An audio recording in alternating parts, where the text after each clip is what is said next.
So we could start a bit traditionally, and I'll ask the two of you about the origins of this project. Was the script written and you and Stephen saw it because you two have collaborated before? Well, I started writing it a very long time ago. I was working on a TV show and doing research at Bellevue, and I met a doctor named Sacha Bardet, who was our consultant on the movie. And I tailed him. He's a forensic psychiatrist, so I tailed him around Bellevue, and the first day I was there was like a vampire. And then it was about 10 years ago, and the subway pusher was there. There were a lot of really fascinating cases, and I became very interested in the world of forensic psychiatry, and the story sort of percolated up out of that. So I think Stephen was aware that I was writing it for most of the last decade, and I was hoping that I would direct it, and that wasn't working out very well. And so at one point there was another project that we were going to do, and that didn't work out very well either. So Stephen, said that he had read the script and liked it, and would I do craft service instead of direct the movie? And produce. And what about this script appealed to you? I think, Scott, I knew about it. I knew what Scott was up to, and I really loved the idea that he'd sort of taken a sort of social issue, a very zeitgeisty issue, and sort of used it as a Trojan horse to kind of hide a thriller inside of. So I've been talking to him about it for a while, and we had worked for almost a year on Man from U.N.C.L.E., and suddenly and unexpectedly it kind of blew up, and I called him immediately and said, I thought we were going to be working together in April.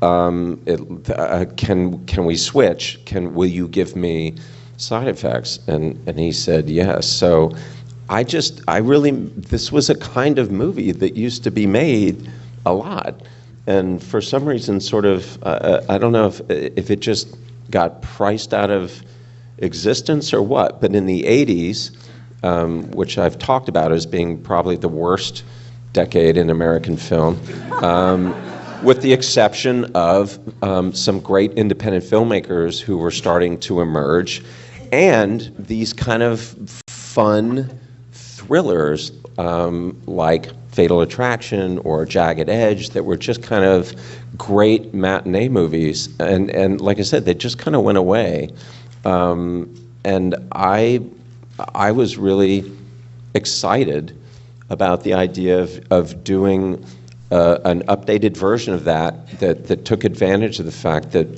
we are. Well, let's put it this way: I started my career making a movie about someone who was seeing a psychiatrist and in 1989, the idea that Andie MacDowell in Sex Lies would have been medicated didn't even occur to me. And so here we are, 20 plus years later, and the idea that she wouldn't be medicated wouldn't occur to anyone. So that's a big, in 20 years, that's a big movement, I think. And thanks for coming. So interesting is that the movie is so pared down moment by moment. I mean, it's so elegant, and there's not an extra shot or an extra line, and yet everything is very complicated and ambiguous as far as the characters go, and that's so interesting. And Well, this is a big bugaboo of mine, watching what's happening lately, because I feel like you should have a reason for every shot, you should have a reason for every cut, and if you don't, then you're kind of, you've broken some sort of, I don't know if you've broken a contract with the audience, but you've broken a contract with me. because I feel like that's your job. The point is everything matters. Everything matters. So when you start throwing up shots and cuts in which I'm watching them as somebody who makes movies, and I just go, I don't understand what you're doing. Like what this is just noise. Like, where's the signal? And that just makes me nuts. And what I loved about this piece of material was it was an incredible opportunity to just take it all down to the marrow and have scenes in which I could sit there as a director and go, how few shots do I need ultimately to make this scene work? Because more often than not, it was 2. You know, I'm not afraid to have 2 people sit in a room and have a conversation and have it be 2 shots if it's a good scene. I don't feel insecure about that. And so that doesn't mean that it has to be boring. It doesn't mean that it can't be stylish.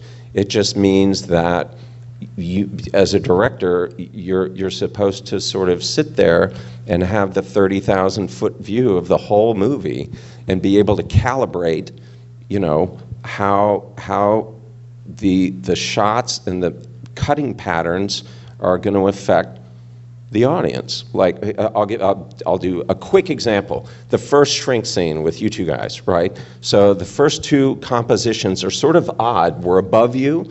There's more negative space than you would normally have in a shot. There's more headroom than you would normally have in a shot. There's something not quite symmetrical about the 2 shots as the scene begins. Then she goes into her monologue about meeting Channing, and we do a diagonal drop in which the camera is still the same distance away from her, but when it lands, we're in a much more typical, symmetrical shot of her, and when I cut around to Jude, I'm matching that, and everything now seems to be back to normal in terms of the grammar that we're used to looking at when we watch a movie. So that to me, that's the job, right? Is to use these sort of elements that you have available to you to sort of start in one place. And an audience may never be able to articulate that. They may never notice it, but they know that there's something odd about those first 2 compositions, that they're not typical, but when the scene ends, we're calm, like we're back to par. And so that to me, that's what you're supposed to do as a director. And when I see something in which that has obviously never occurred to anyone, then I just go, well, you know, what have you been looking at? You know, I've gotten there because I've watched a lot of good movies that other people have made. You know, that I'm standing on the shoulders of anybody who's ever made a good movie, and I'm stealing, you know, from them. So that's the job, stealing. Stephen, Right. and why are you quitting directing? Based on everything you just said. Because you know why? Because I don't ever want to be in a situation where that's the solve again. You know what I mean? Like I can't use that again. I used it there. I can't use it again, and that was the last good idea I ever had. That's not true.